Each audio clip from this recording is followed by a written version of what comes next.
ఏంటి మామ అన్ని బాధలు నాకే వస్తున్నాయి. అసలు ఏం జరిగిందంటే ఈ మంత్లో వచ్చిన బాధలు నాకు ఇంకే మంత్లో కూడా రాలేదు మామ.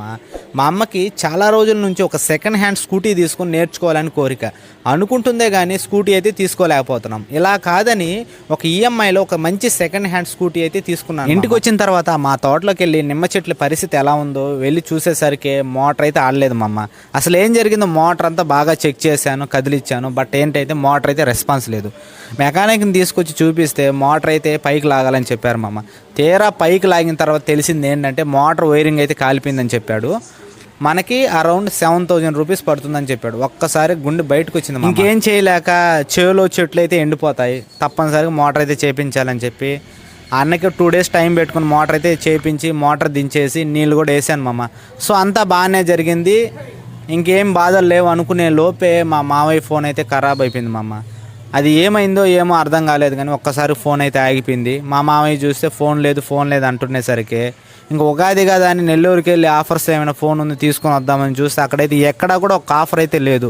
ఇంకేం చేయలేక ఈఎంఐలో 10,000 పెట్టి మొబైల్ తీసుకొని హ్యాపీగా ఇంటికి వచ్చేసాను. నైట్ మంచి మూవీ చూస్తున్నాను మామ. సడన్గా నా మొబైల్ బ్రేక్ అయింది, అంటే డిస్ప్లే బ్రోక్ అయింది మామ. అసలు ఏం జరిగిందో అసలు ఒకటేమంటే బాధలేంది ఇలా వస్తున్నాయని.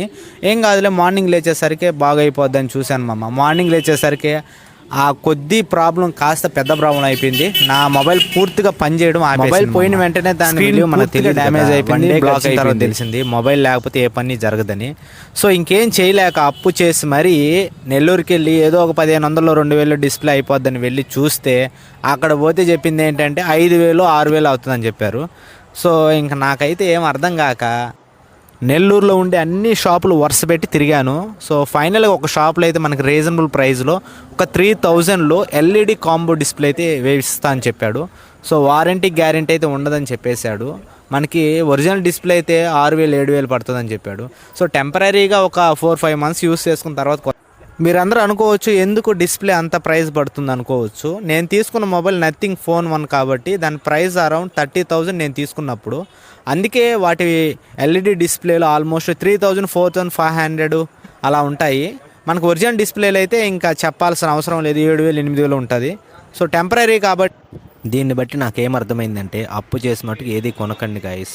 అది ఇంపార్టెంట్ అయితేనే కొనుక్కోండి. అప్పు చేసినంత ఈజీ కాదు దాన్ని మళ్ళీ తిరిగి కట్టడానికి. సో నా వీడియో మీకు నచ్చినట్లయితే లైక్ చేసి సబ్స్క్రైబ్ చేయండి.